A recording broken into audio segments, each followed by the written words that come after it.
மிதுன ராசி மிதுன ராசியை பொறுத்த வரைக்கும் தான் இந்த ஒரு மாதத்திலே ரொம்ப ரொம்ப நம்ம வந்து ஜாக்கிரதையாக இருக்க வேண்டிய ஒரு கட்டாயத்தில் இருக்கிறோம்னு வச்சுக்கோங்களேன். சூரியன் 12ல் இருந்ததுன்னா நல்லதில்லை அப்படின்ற மாதிரியான விஷயமா சொல்லுவோம் இல்லையா. சூரியனை பொறுத்த வரைக்கும் 12ல் இருக்கிறது நல்லதில்லை. வேற எந்த ஒரு கிரகமாகட்டும் உங்களுக்கு வந்து ஒரு மாரகஸ்தானம் அப்படின்ற மாதிரியான விஷயம் வந்து 12க்கு இருக்காது. ஆனால் சூரியனுக்கு வந்து 12ல் இருந்தால் மாரகஸ்தானம் அப்படின்ற மாதிரியான விஷயமா. ஸோ அப்போ அந்த மாதிரி இருக்கும்பொழுது என்ன ஆகும் அப்படின்னு பார்த்தோம்னா, நேச்சுரலி நம்மளுடைய காரியங்கள் எல்லாம் தடைகள் அப்படின்ற மாதிரியான விஷயங்கள், விரயங்கள் அப்படின்ற மாதிரியான விஷயங்களாகவும் அதிகமாக இருப்பதற்கு, பணம் ஏகப்பட்டது செலவாயிட்டே இருக்கு அப்படின்ற மாதிரியான விஷயம். அதே போல் மிதுனராசினரை பொறுத்த வரைக்கும் இந்த ஒரு மாதம் எதை தொட்டாலுமே வந்து ரொம்ப கடகடன்னு முடிய மாட்டேங்குது.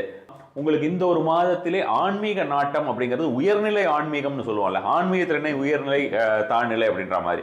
இப்போ தாழ்நிலை உயர்நிலைன்னு இல்லை. இப்போ ஒவ்வொருத்தர் வந்து பார்த்தோம்னா உங்களுக்கு அம்மன் வழிபாடு அப்படின்ற மாதிரியான விஷயமா, சில பேர் நாம ஜெபம் அப்படின்னு பண்ணுவாங்க. சில பேர் வந்து பார்த்தோம்னா எழுதிக்கிட்டு இருப்பாங்க, நாம லிகித எழுதுறது அப்படின்ற மாதிரியான விஷயமா. ஸ்ரீராம ஜெயராம் ஜெய ஜெயராம் அப்படிலாம் எழுதுவாங்கல்ல, ராம ராம ராம ராமன். ஸோ அது மாதிரியான ஒரு விஷயங்கள் மிதுன ராசி இந்த ஒரு மாதத்திலே எக்ஸ்பீரியன்ஸ் பண்ணக்கூடிய ஒரு சாத்தியக்கூறு இருக்கு. இது வந்து எப்படின்னு பார்த்தீங்கன்னா, பெரும்பாலும் அது மாதிரியான ஒரு விஷயத்தில் இருப்பவர்கள் தான் அது மாதிரி எக்ஸ்பீரியன்ஸ் பண்ணுவாங்க. உங்களுக்கு வந்து அது மாதிரிலாம் இல்லை. நாங்கள் ஆஸ் யூஷுவல் நான் வந்து கோயிலுக்கு போயிட்டு வந்துகிட்டு இருக்கேன், அல்லது எனக்கு கோயிலுக்கு போகக்கூடிய பழக்கமே கிடையாது, அஸ்ட்ராலஜி எல்லாம் மட்டும் நம்பிக்கை இருக்கு, அதனால பார்க்குறேன் அப்படின்னு நினைக்கக்கூடியவர்களுக்கு இந்த மாதிரியான விஷயங்கள் எல்லாம் சாத்தியப்படாது.